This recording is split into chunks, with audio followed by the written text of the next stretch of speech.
Toasty Labs' Skystead Ranch is one of the latest cozy games to hit the Steam market with a promise to release sometime soon on the Nintendo Switch as well. It is a game that's all about creativity, experimentation, exploration, and befriending as many fantastical creatures as you can while you try to bring a ruined floating island back to life. Although the game does have a tutorial at the start, there are some things it doesn't really tell you, and in this video, I hope to not only showcase a bit about what this game is, but also to show some info, maybe tips, maybe even tricks to make starting your own ranch in the skies easier. First up is something you should do right as you start the game, and that is to make sure that you have ticked off the box right here that says sandbox mode, especially if it is your first time playing the game. I'm not sure how it is for everyone, but that box was checked for me when I first started Skystead Ranch. Now, when you start the game's campaign or story mode, the tutorial will guide you through the basics. When it comes to the terraforming tutorial, you can, to expedite things with befriending your first Skylet, completely cover the entire first island in dirt, then grass. Similarly, go on ahead and destroy all the debris for the much needed materials to make everything flow faster later on. Next, when you are given the task of planting crops, be careful not to buy the wrong one, as you would end up needing to farm money in order to progress the tutorial. Note that the best crops at the start are the berries as they regrow. The carrots, however, do not. But you do get 2 carrots for a single plant or a single purchase. Also, berries will allow you to befriend the snail skylets, Shelly, faster, while carrots would be useful for befriending the rabbit ones. When planting the berry bushes, make sure to space them apart, since you might end up trapped between them if you are not careful, since each plant has levels of growth and you might not notice it as you are planting them. If you do end up getting stuck between plants, you can destroy crops to free yourself, but you can also simply just reload your save file. Save up your money as soon as you can for the camera tool, as you can use it to help you catalog the skylets that you have encountered. There are several photos you can take of the skylets, one for each level of their happiness, and there is also star ranks to these pictures.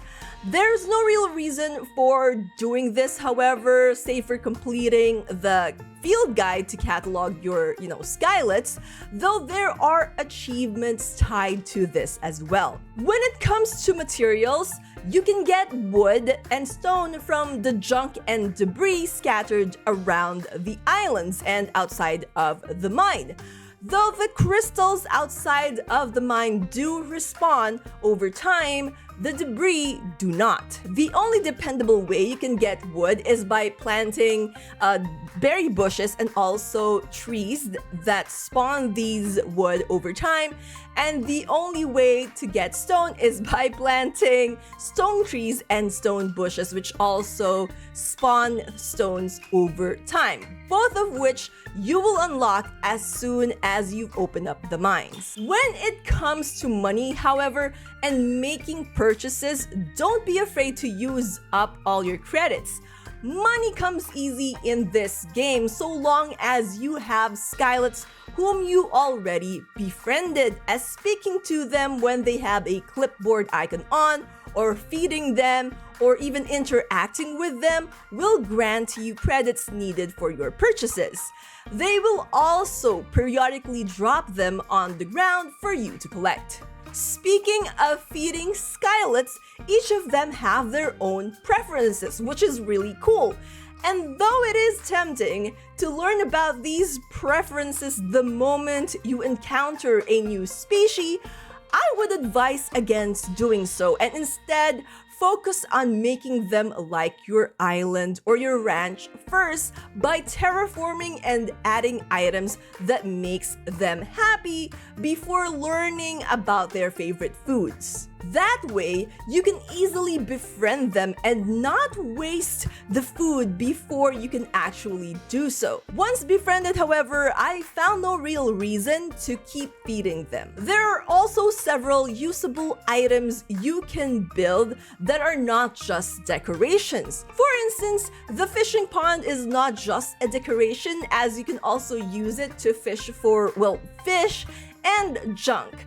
Both items used to feed some Skylet species. There's also a trash bin where you can throw your junk in for an achievement, though I suggest saving the junk items you find while fishing as food instead, as there are some, again, species that are very difficult to tame that requires you to feed them junk to tame them faster. There's also the campfire items that you can light up that will help you entice some more elemental species to come into your ranch. So really, at the end of the day, that's one of the fun things about this game. Learning not just about the Skylets, but also on what works and what doesn't. It is also important to note that you don't have to cram all the Skylets in one area, as you can access more as you progress the game. That being said, you would need to terraform the other areas to match the one the Skylet you want to tame likes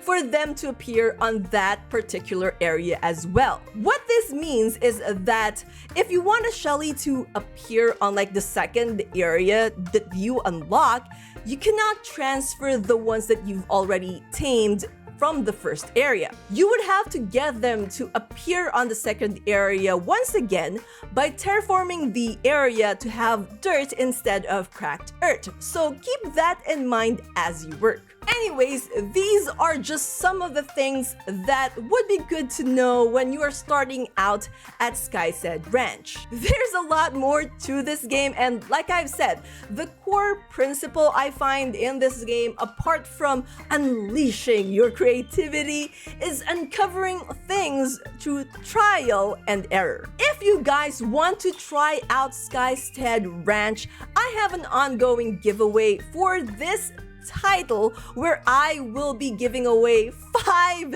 free Steam copies of it. Just head on over and watch this YouTube short and answer the question in the comment section of that video for a chance to win a free copy, and I'll pick the winners on January 31st. Well, that's all the time we have for today. Thank you all for watching, and I'll see you all in the next video. Until then, you guys know the drill.